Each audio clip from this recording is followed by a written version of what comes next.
Hi, welcome to another episode of Look Ma No Hands.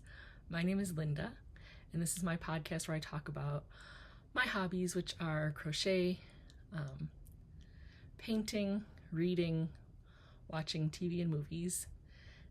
Sometimes I will have a special segment on here that I call Fancy Footwork, in which I show how I use my feet to do simple everyday tasks, since I was born without arms.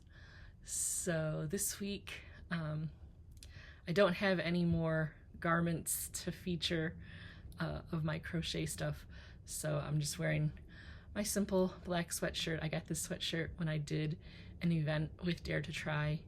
It was just a little fun thing that I volunteered to do, and as a thank you for volunteering with them, they gave us some swag. So this is my sweatshirt that I got from that event.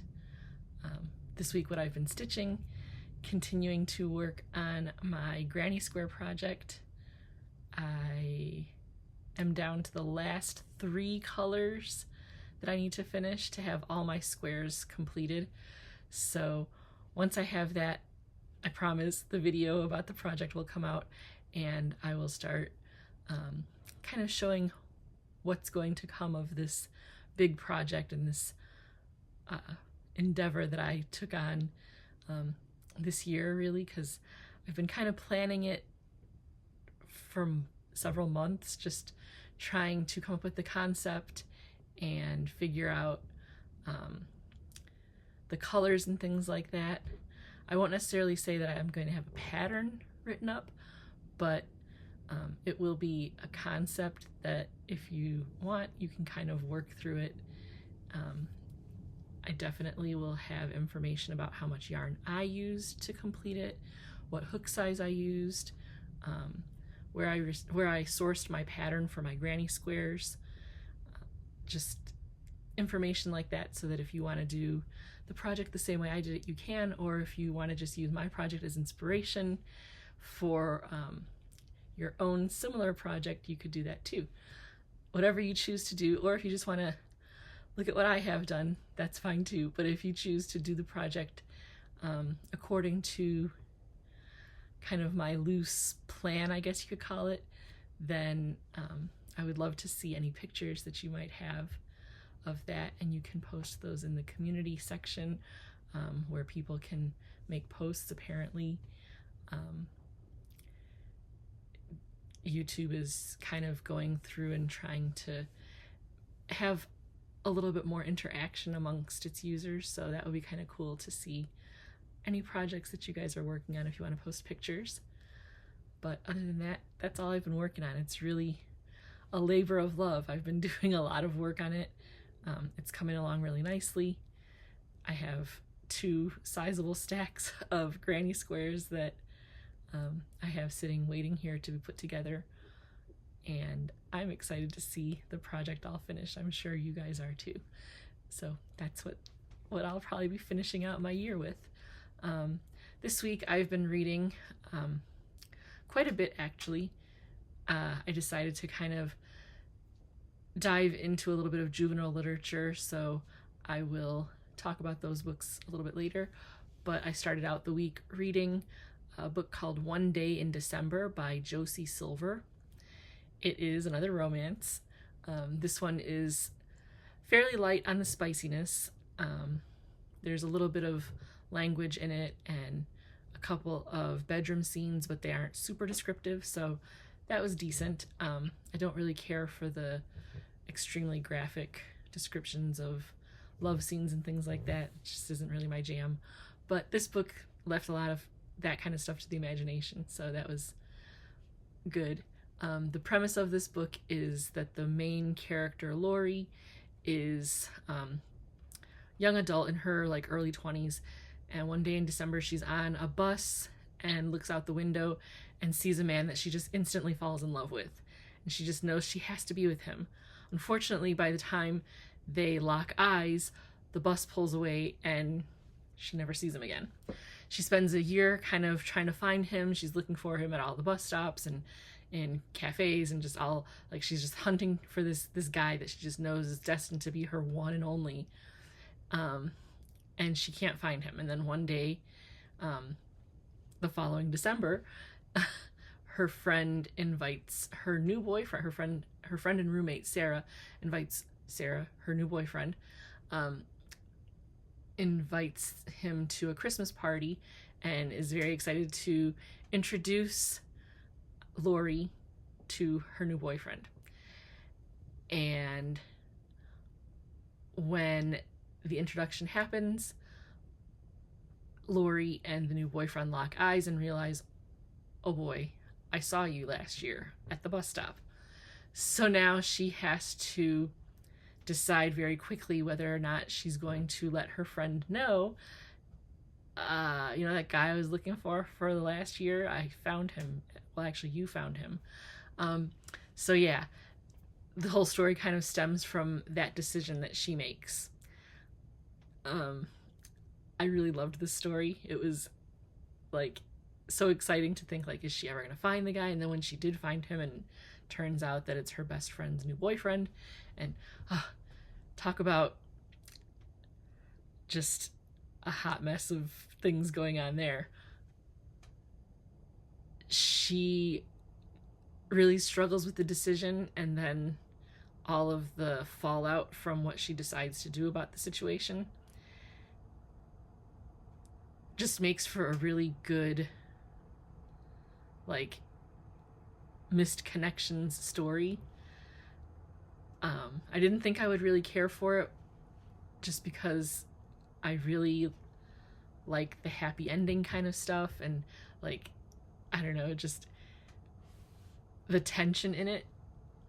Initially, I didn't think I was going to enjoy, but I actually kind of liked the kind of push-pull that happens throughout the entire story, and, like, the idea of her keeping it a secret, and then Jack also keeping it a secret, and just all of the drama that stems from that, and the tension between her and Sarah that kind of grows over the course of the story, which takes place over the course of 10 years. So it's like a really long time for her to keep that secret. And yeah, it was just a really good book. If you want to know what happens between the three of them and, like, all of everything, you have to read this, because it was good. I'm not going to give any more information other than what you can find in the description when you read, like, the little flap, the synopsis flap in the book. But yeah, it was a good one. And then the next book I read was The Strawberry Patch Pancake House by Laurie Gilmore. It's another book in the Dream Harbor series, the Pumpkin Spice Cafe and Cinnamon Bun Bookshop. There were several others that I've read, but anyways, The Strawberry Patch Pancake House by Laurie Gilmore was another fun little Dream Harbor story. In this particular story, gosh, I just finished this too. I should know the names of the characters. The main character finds out that he has a daughter that he didn't know about, and the little girl's mother dies in an accident, so he has to abandon his life as an aspiring like master chef. He's in Europe and kind of going all over Europe, learning all the skills needed to be a Michelin star chef, and finds out about his daughter, who's in need of a parent since her mother passed, and he has to come home, well, I guess go back to the United States to be in Dream Harbor to take care of his now 5-year-old daughter that he had no clue existed. And he's kind of like thinking he'll go claim her, do whatever it needs to be done to be able to have his, custody of her, and then he's just going to go back to, his life as a chef. He's going to take his daughter and do his thing. But if you know anything about Dream Harbor, you don't show up in Dream Harbor and think you're just going to, like, flourish into Dream Harbor, take care of business, and then leave. Once you're in Dream Harbor, it's kind of like a trap where there is no escaping. So he shows up in Dream Harbor thinking that, it is what it is, I'll do what I need to do, and finds that he actually really does like small town life and living in this place. And what happens with like the development of his relationship with his little girl, and he has to hire a nanny because his hours at work don't coincide with being a single dad. Like, he doesn't have time to tend to her and be able to do the job that he's doing at the new cafe that he's becoming like the head chef for. So he has to hire a nanny. I'm sure you can kind of imagine where this is going to go. He hires the nanny. She's a live-in nanny because his hours of work are such that she needs to be there very early in the morning until late in the afternoon. So it would just be convenient for her to be a live-in. Of course, she's young, she's beautiful, so they end up falling in love with each other. She realizes that the little girl really needs, a lot of care, and she's just very emotionally fragile. Initially, the little girl won't talk to her father at all. The nanny has to figure out like how to get her to open up to her dad, and she kind of learns the nuances of the little girl's personality so that she can help bridge the gap in the relationship between father and daughter. I really like how Laurie Gilmore kind of pokes fun at rom-com tropes, and this one is no exception. Like, she talks about like the hot single dad concept, and just all of the, like, she really has her characters like balking at all of that kind of stuff. So it's fun because that's the kinds of things that when people hate on rom-coms, that's what they like to do, is like pick apart how ridiculous rom-coms are, but that's what makes them fun. So I really love that Laurie Gilmore does that with her characters. It was a fun book. There's a lot of like little things that happen in the story that add the drama and cause the characters to like question their choices of forging the romantic relationship. And it was a fun little book. It took me just a few days to get through it, so that kind of speaks to how much fun this particular book was.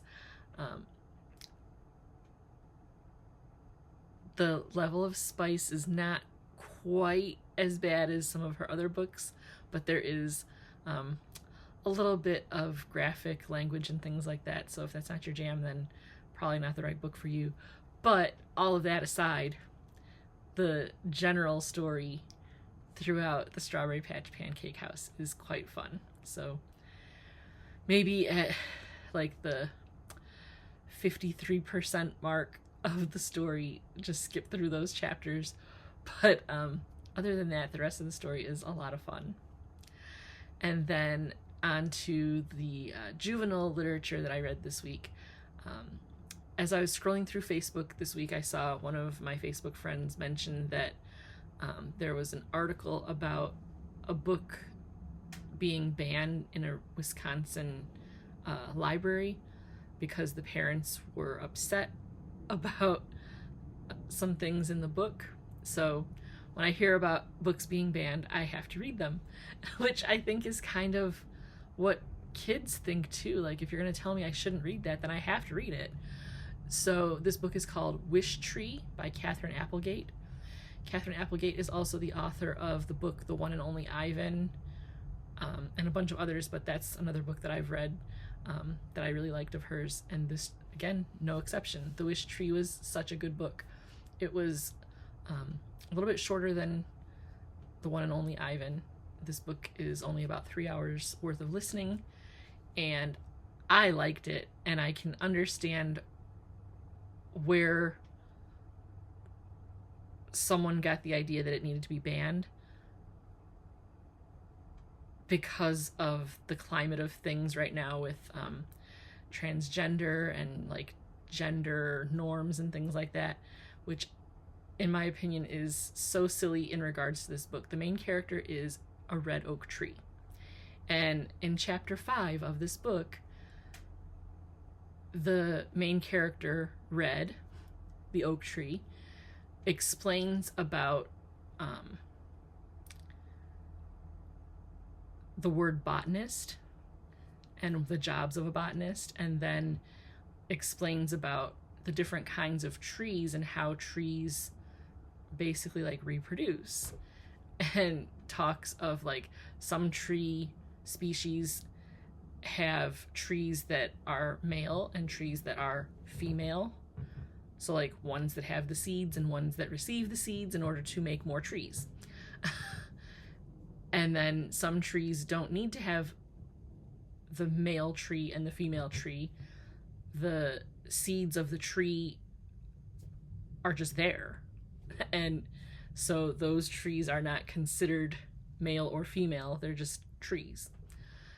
Literally, that's the only discussion of gender in the entire book. So for parents to get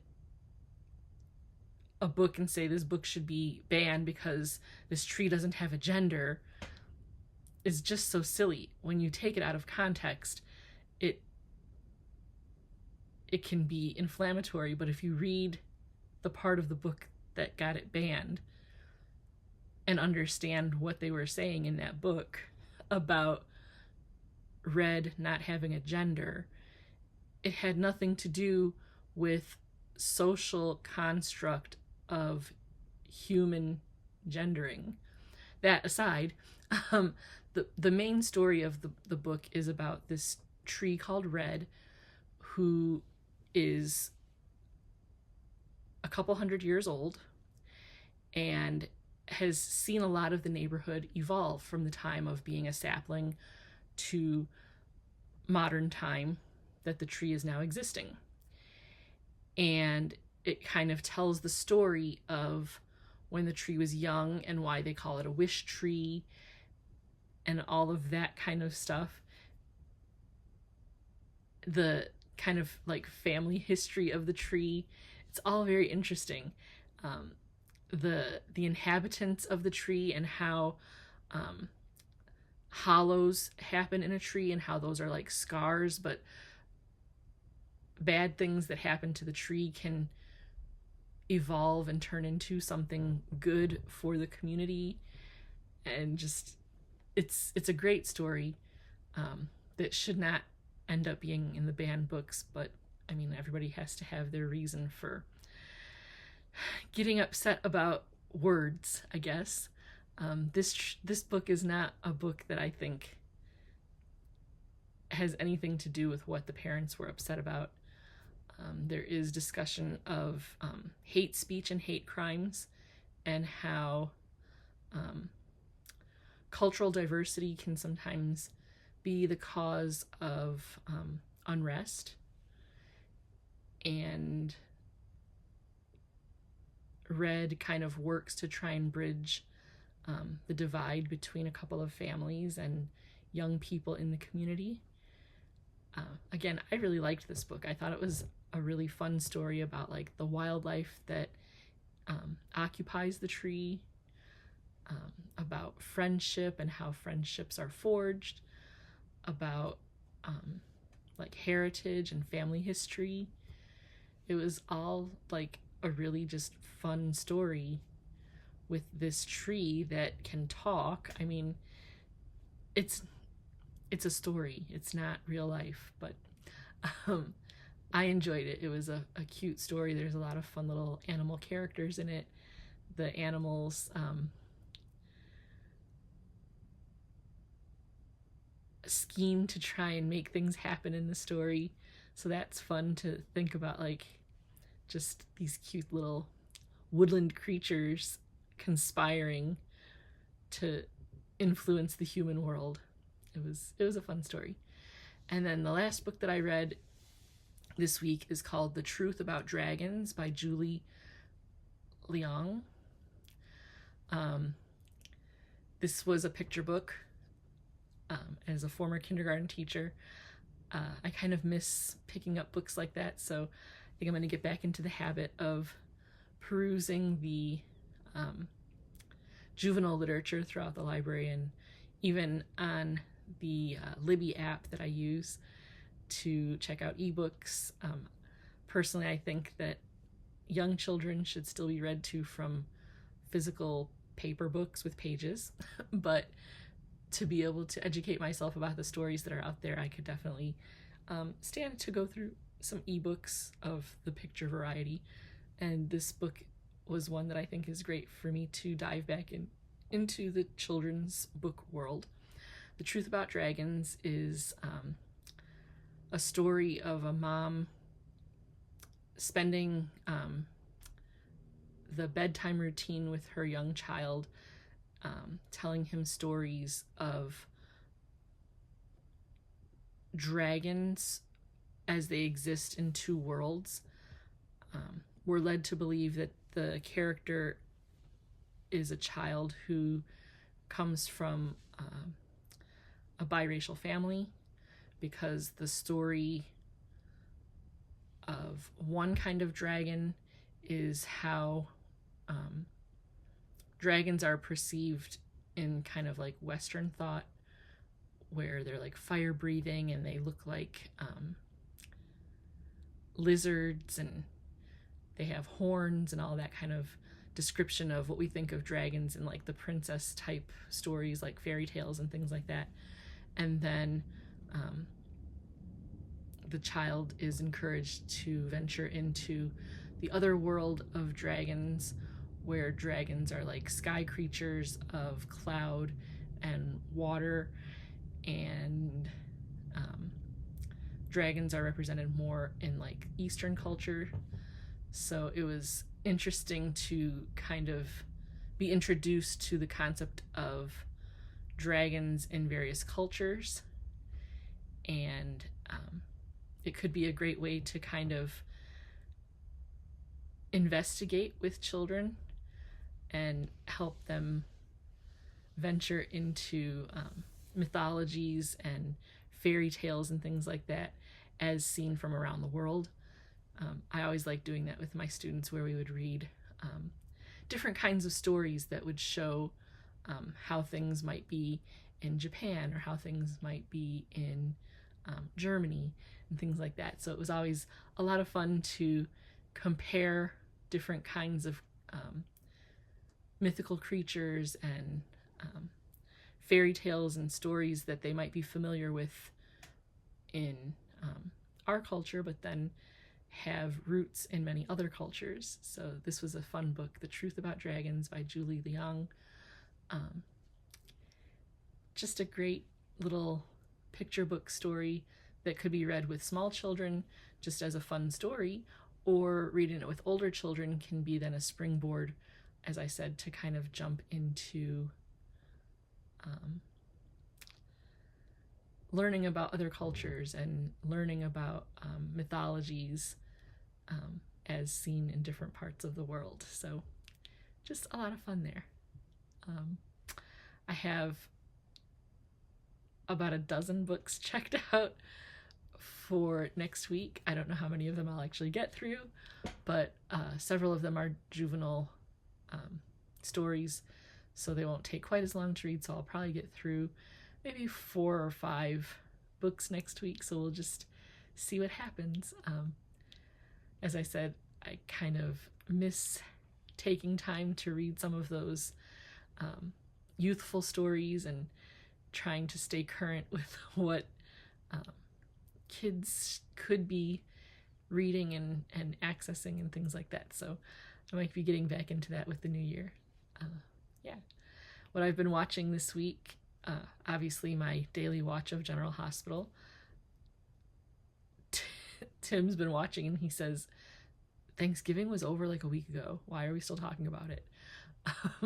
He forgets that in soap opera land, the days can be like, we could skip a bunch of days and all of a sudden it's Christmas time, or as things are going right now, things can be moving kind of slow and the one day of Thanksgiving takes a whole week to celebrate.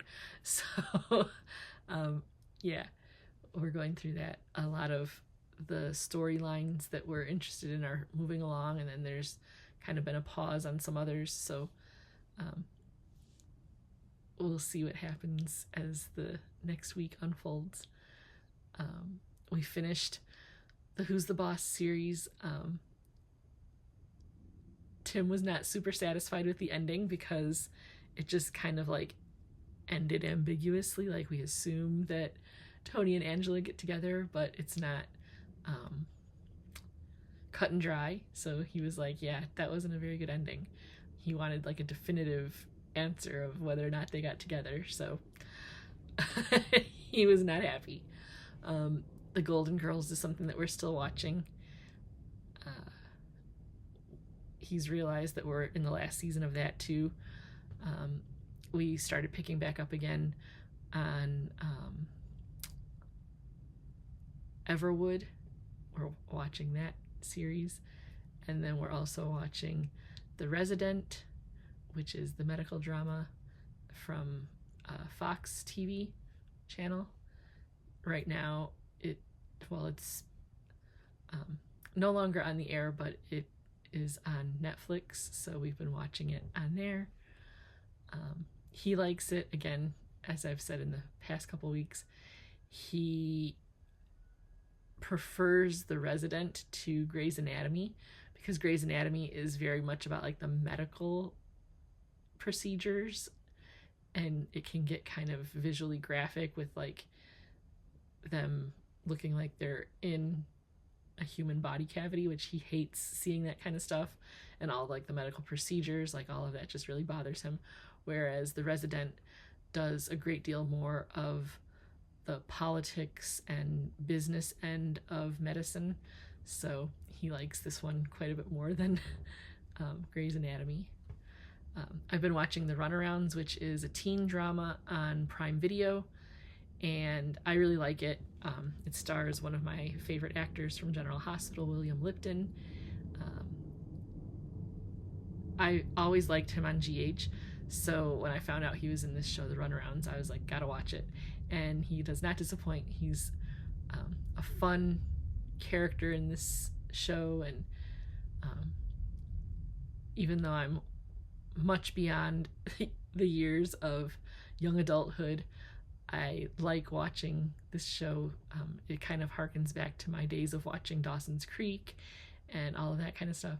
So I like this particular show because it kind of reminds me of that when it comes to like the teen young adult drama. And I like the element of music in this. The little garage band that they have is really cute, and watching like the dynamics of the different characters and like seeing the story of the band unfold. I'm at a point where one of the band members is approached by a music exec, and she basically told him, I'm not looking at your band, I'm looking at you. And so I'm sure there's going to be quite a bit of drama when things unfold with that part of the storyline. I'm interested to see what this one band member decides to do with that. It'll be interesting to see if he stays loyal to the band or if he looks out for himself. So that's where I'm at with that one. And then we also watched Miracle on 34th Street, the 1947 version starring Natalie Wood. I've always loved that movie, and I'm a purist. I like the 1947 version as opposed to the one that was done like in the 90s, I guess, with Mara Wilson. Though it was a good remake, I'm a purist. I like the old school one better. So we watched that, and Tim actually gave it rave reviews. Like, he said it was actually a lot better than he had expected. He thought because it was going to be like an old black and white film that it was going to be kind of kitschy and not that great, but he enjoyed the story of it, and I was surprised to hear that he liked it. So yeah, we enjoyed that this week. I've decided this week to put in a fancy footwork. So what I'm going to do this week is assemble a gingerbread house kit, and I'll pop that video in here, and we'll be back in a few. Okay, so Tim has decided to join me in building a gingerbread house kit. So I have 2 of them, thankfully. Which one do you want, Tim? The kisses or the Oreo? I think I'm gonna take the kisses. Oh, of course you are. I should have known.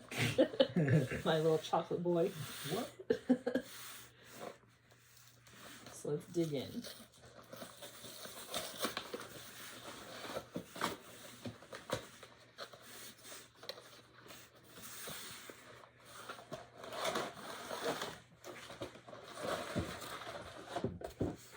It says 4 easy steps. So let's see how easy the easy steps are. Yeah, because it's supposed to be skill level 2.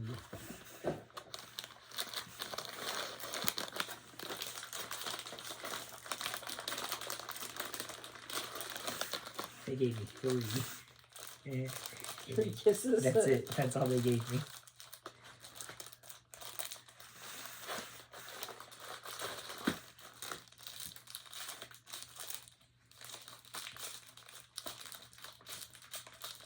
Oh, and they didn't give me any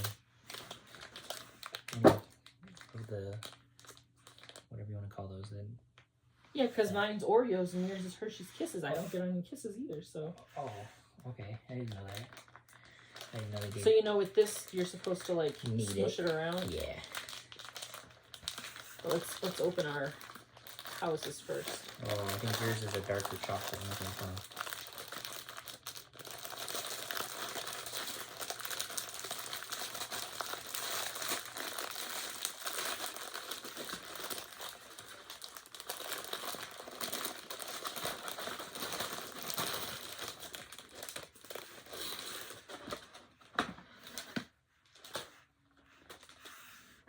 So we have to break the pieces.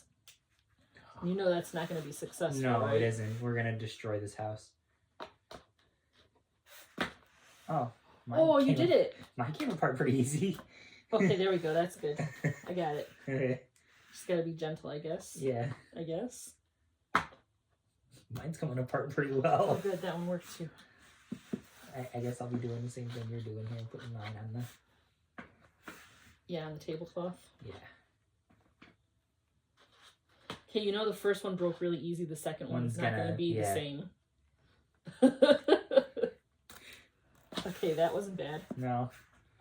It's this second part that's going to be awful. This is a test of your nerves.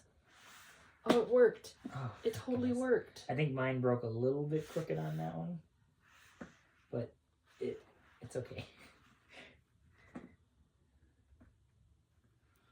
I don't know how we're supposed to put this together. It's... The doors go... Well, like, this is the roof, I think. Because it's got the... Right, the little squiggles. Yeah. So that's supposed to go either way like that. Or...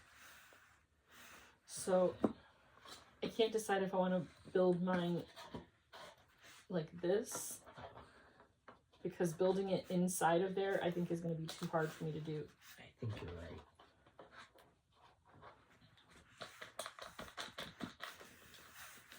I feel like I didn't need this enough, but I might have. Okay, so yeah, this is how it's supposed to go. Yeah, I see what you're saying now. Yeah.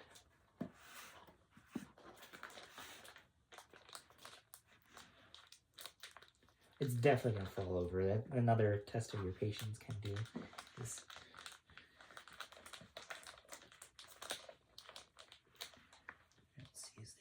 place to cut it. Do you need me to go grab the scissors? You can go grab the scissors, yeah. Okay. That way I'm not walking across the front of the camera. The blue ones? Yeah.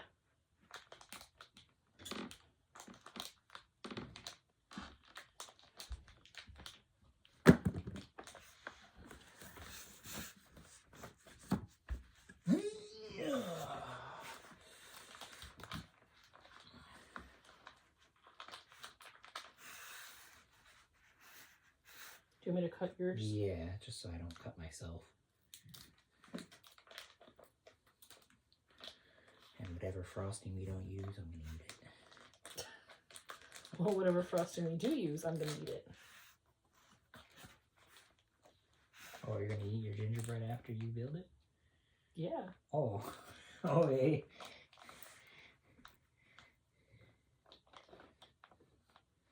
I was just gonna leave mine up.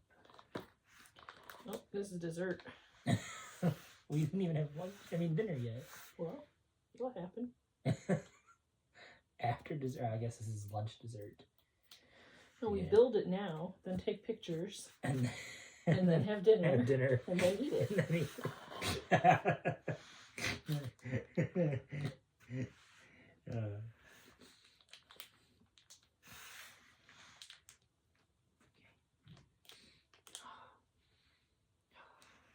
Oh, it smells good.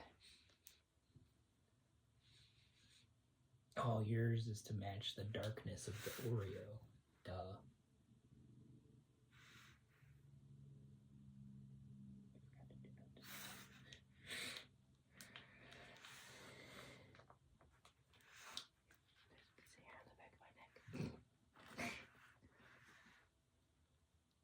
Okay, that's how you're doing it? I mean, I think so.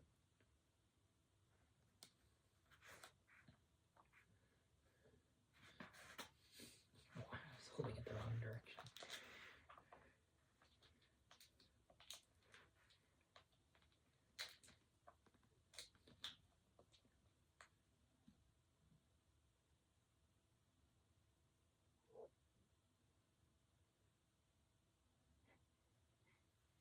And it's gonna fall.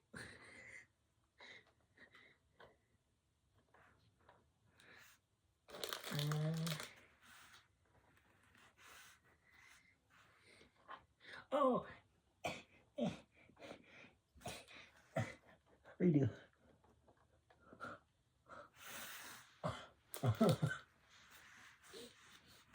What? Good.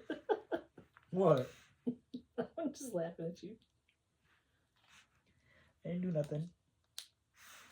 You didn't see that.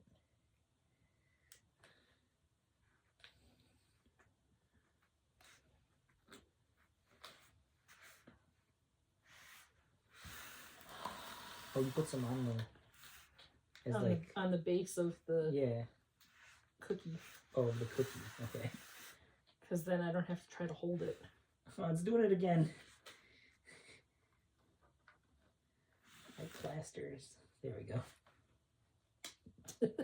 Sorry. It's really good, man.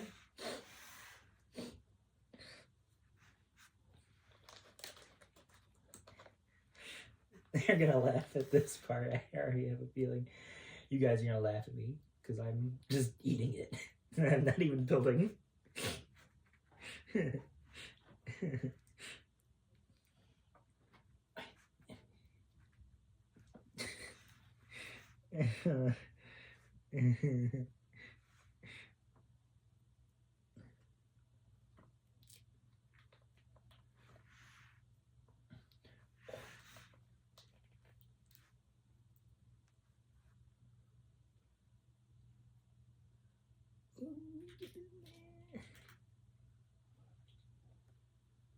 He's not wanting to go on to the cookie.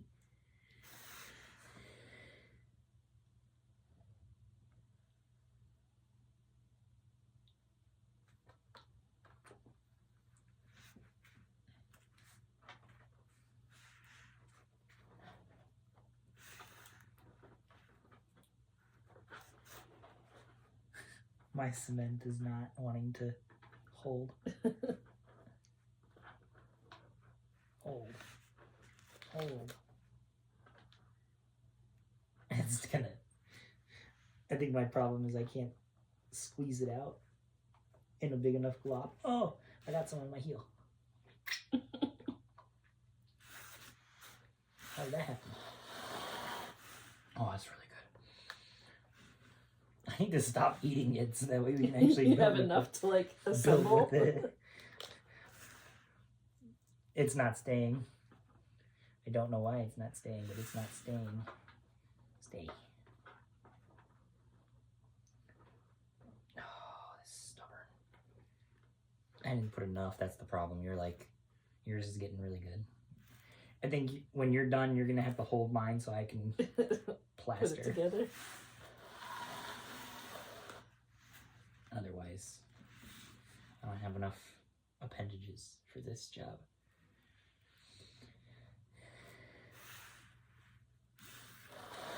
I think my problem is I don't have any. Stay. But stay is fine. If not, oh well. I didn't put it far enough into the.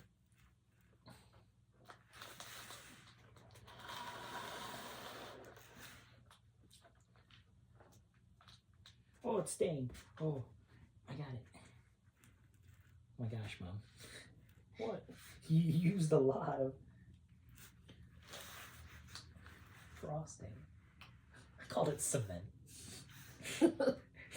Spackle.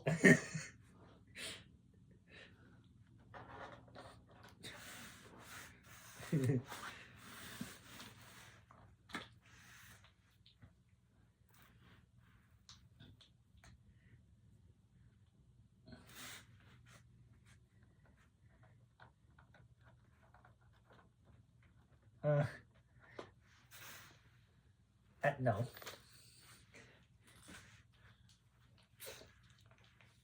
I had to lick it off the top.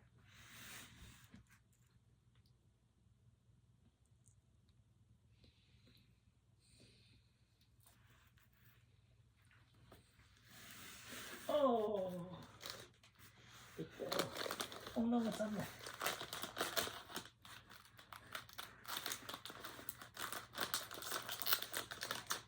It's on the mat. Want an Oreo? Yeah. Because there's quite a few of them. Here. Okay.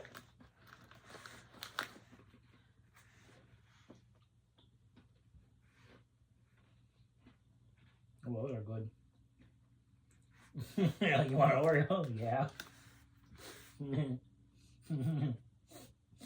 Oreo.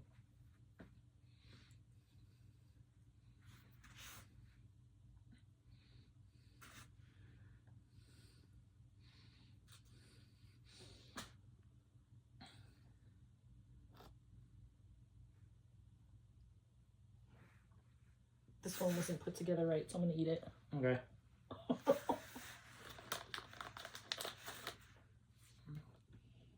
Can't use the crooked one. Oh, that's better.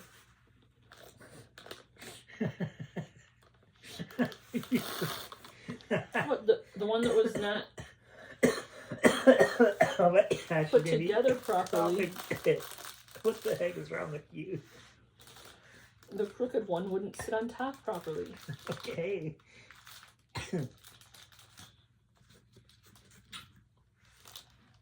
I found my own way of doing it. I'm just gonna put a little bit and then.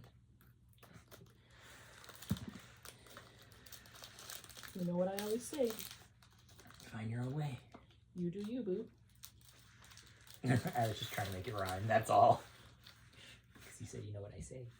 Do you know?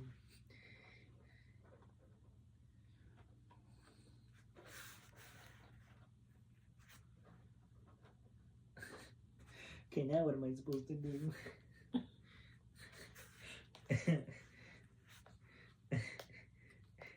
Halfway through the video, I'm just going to be eating it at this point.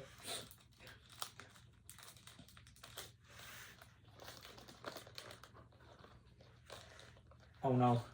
Oh no. My house is falling. Earthquake. More like a tornado. Okay, I'm about to let it snow. You're about to let it snow. What is that? Oh no! Aww. Well, Uh-oh. So much for that idea. I think it needs more plaster. Yeah? On the bottom.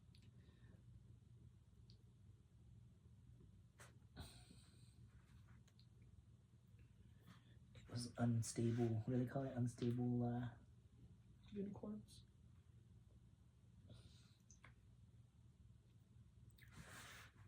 unstable ground.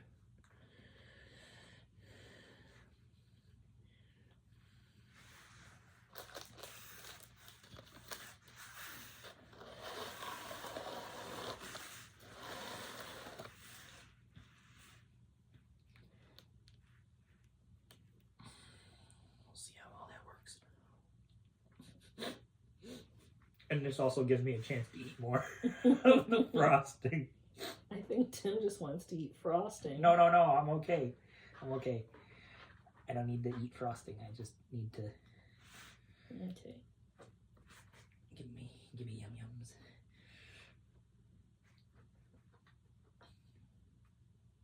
Not exactly the prettiest. Hey, it works. It works. And now for the colorful snowflakes. Why are they colorful? I don't know. What'd they do to them?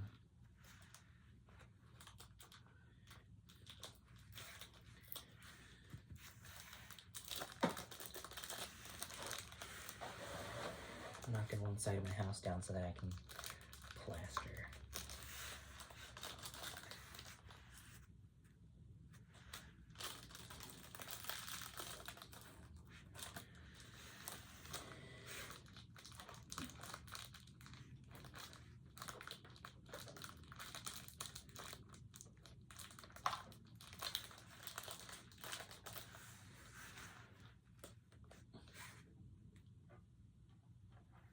Oh, it's snowflakes and holly leaves and gingerbread men Oh.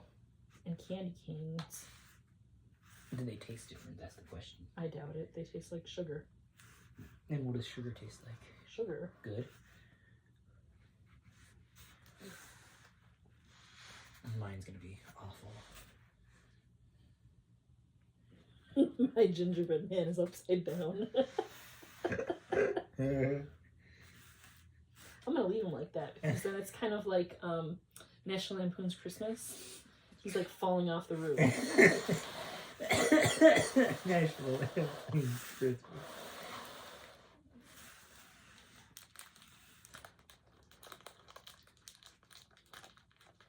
I want to do this, but I know it's gonna fall. It's gonna fall. I need to put the roof on.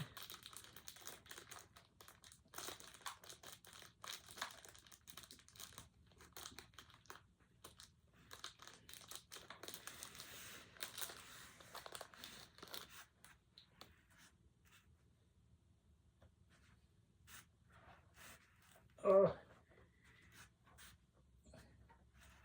I don't know why I'm stressing about this, but I am. Oh no. You're stressing about it. Yeah. It's not like we're taking it to a competition where It somebody's doesn't- going to say which one is better, yours or mine. I mean, Probably obviously yours. mine, but What?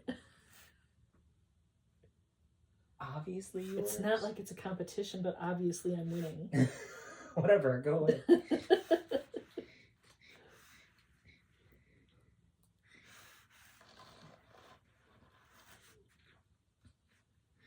I can't decide if I want to put more embellishments on.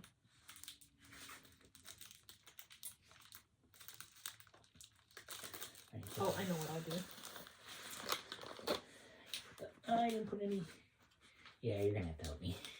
Because I'm such a lost cause right now.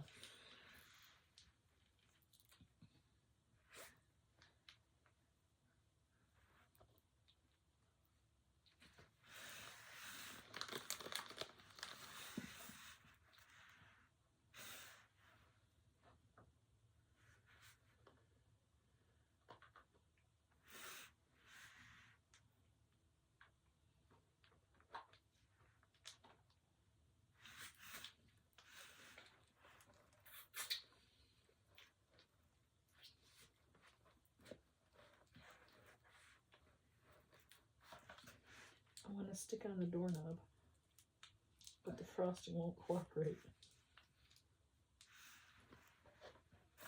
Oh, I knew that was gonna happen. Okay, there's a little bit of frosting. I guess I'll use a green doorknob. Oh, my favorite color.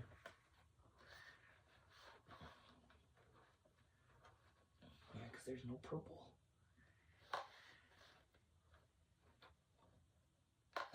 It's such a lost cause. Oh my gosh. Oh no, I can't get it to stick. Well, you think you're bad. Look at me. Oh my gosh, I'm so lost. I might as well just eat it at this point. It's all coming down.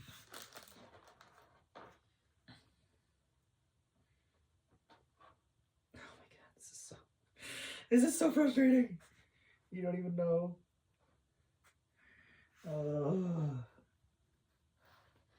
Yay, I did it. Lucky you. Ooh, there's frosting on this. I got the hiccups. Sorry, I had to. It was too tempting. Oh, it's really good. Now on the packaging, they Okay, have it wrapped. so you need help? Yes. Okay. And by help, I probably just mean, can you do it for me? No, I cannot do it for you.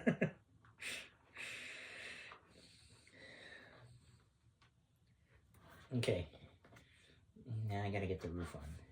No, you gotta get the other wall over here.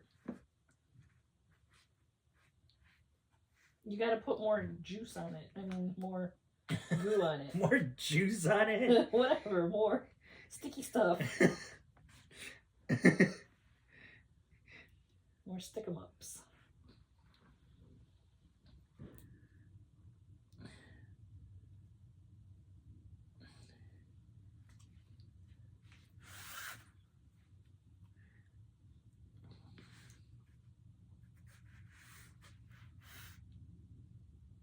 You good there, bro? No, not at all.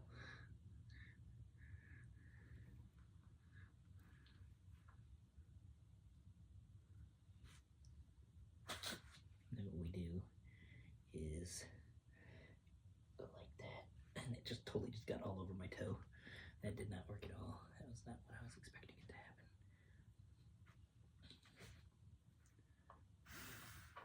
Okay.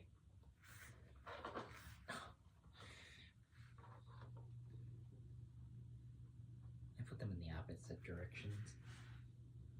Sorry.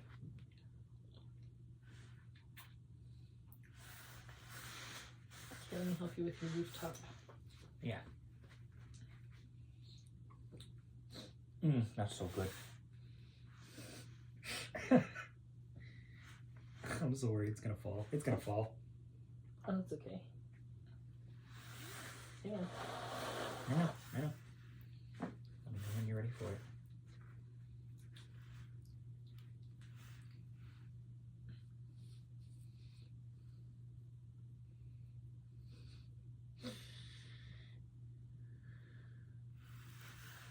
Okay, let me know when you're ready for it. Go ahead.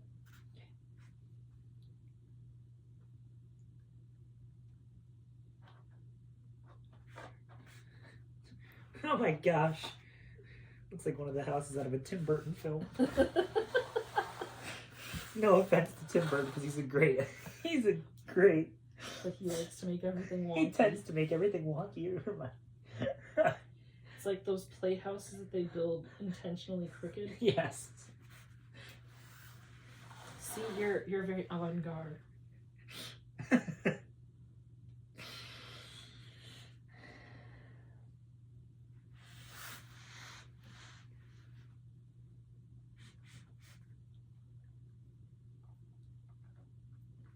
Alright, middle of my house.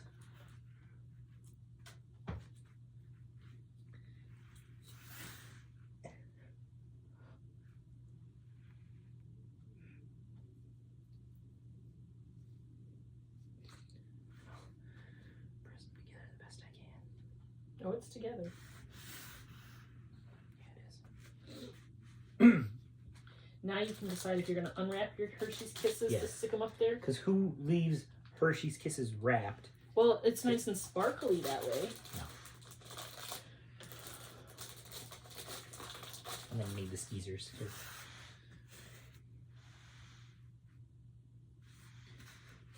That was probably not a good idea to do that. Carry or take it from me from the blade, but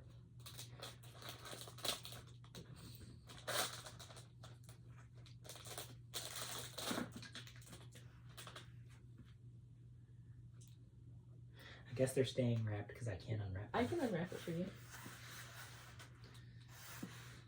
Here, let's unwrap it together. And then I place it.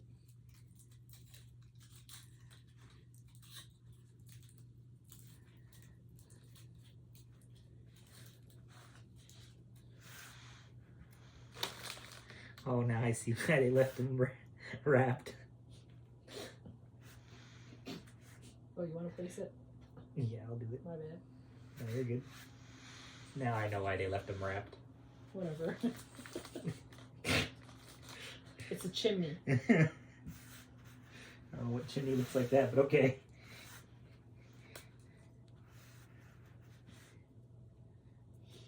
Are you going to take that one and stick it on the front door? Like how I did my Oreo? Oh, maybe. Okay, so you're going to frost the bottom of it Oh, I got more. and then stick it on there.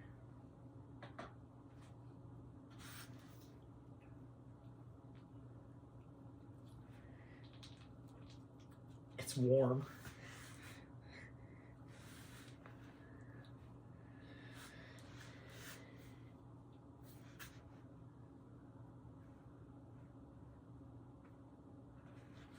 Think that's good enough? I guess you'll find out. When it drops.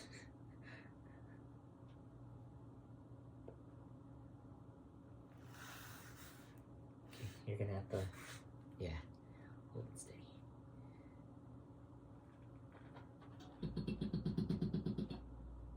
It worked. Are you going to frost your rooftop? Yes, because I gotta put my. Do you want some of my sprinkles? Yeah, since they're already open.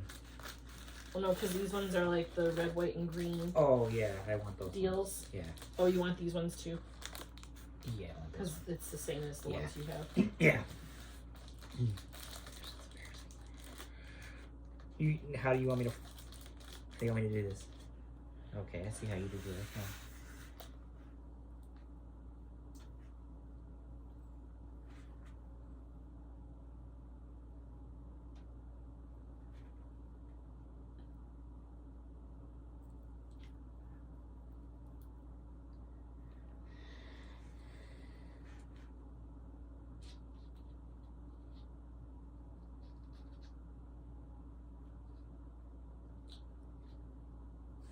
That didn't work as I was hoping it would.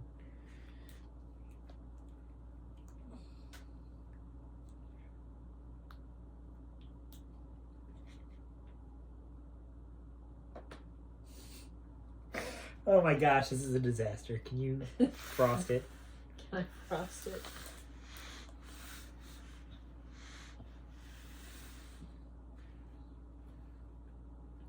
This is definitely not a tutorial on how to do it. At least not from me.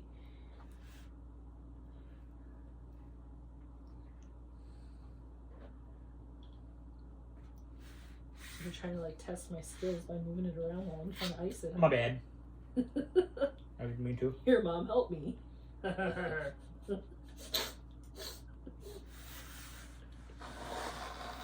Look, I'm not. You think you're so good at building gingerbread houses? I'm gonna make it hard on you.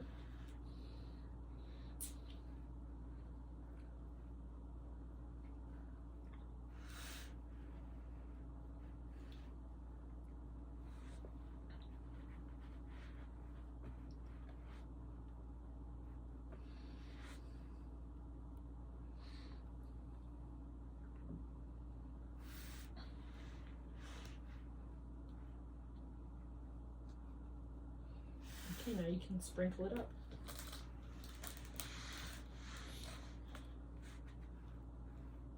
So I'm gonna do this side.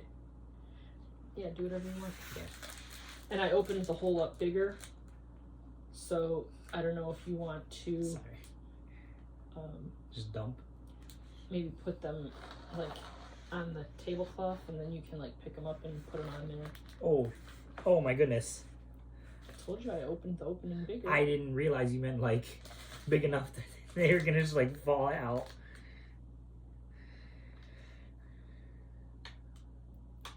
Whatever sticks, sticks. Whatever doesn't, oh well. You could just take a couple at a time and stick them in the frosting. That's what I was doing. No, you weren't. Just dropping them from the Sky. heavens. It may work, it may not.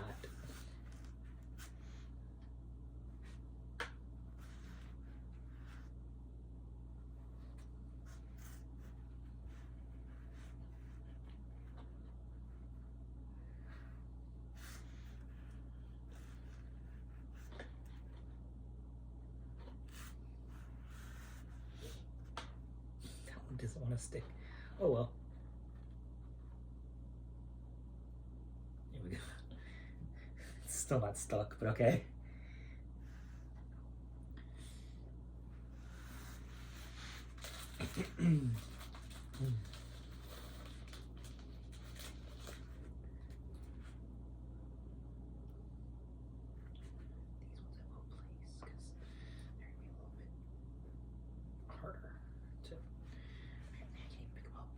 Oh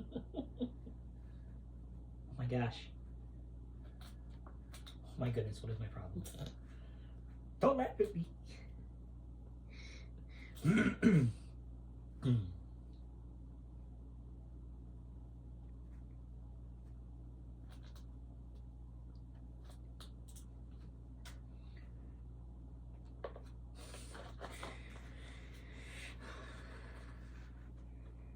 Now I remember why I don't usually like building gingerbread houses in the wintertime, even though it's like a tradition. What are you doing? Oh, okay. Thank goodness. That makes them look a little better. And now you can put some of the little candies up there. It's gonna fall.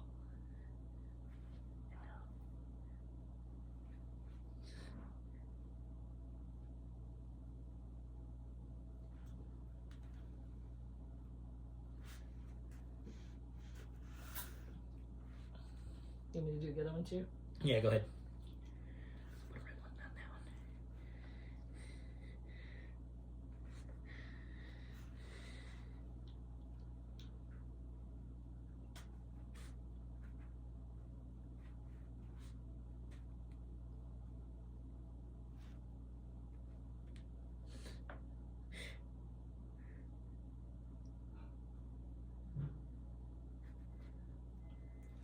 Lovely. Yeah. Are we all finished? I think so. Okay. Oh no, I forgot to put a door handle on mine. Oh no.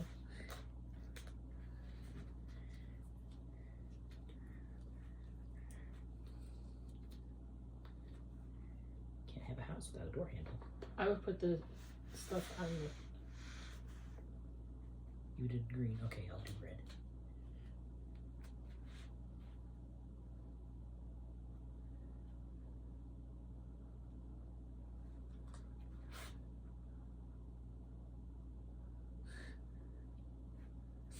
That didn't work.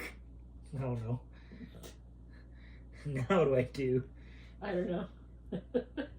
Oh my gosh, I'm so lost. I'm gonna let you figure this one out. Oh man. So much for that idea, huh? I'm still putting one on. I got Okay, alright.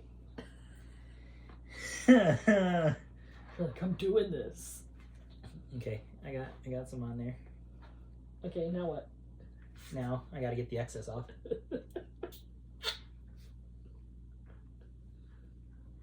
Needed. Oh, where? I ate it. Never mind.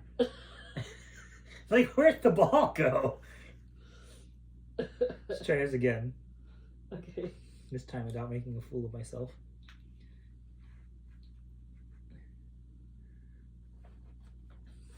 Oh man, how'd you do it? Your feet are smaller, that's why. No. There we go. Oh my gosh. Okay. Where'd the ball go? Hi, so yeah, that was a lot of fun. Hopefully you enjoyed watching me make a mess and put together that pre-made gingerbread kit. I don't think I'm ambitious enough to try and make my own gingerbread to be able to put together, but it's always fun getting one of those pre-made kits and putting it together. So yeah, if you liked this episode, make sure you hit the like button. If you're new here and you have not yet subscribed, I would appreciate it if you click the subscribe. Hopefully you enjoyed what you saw enough to go ahead and do that. And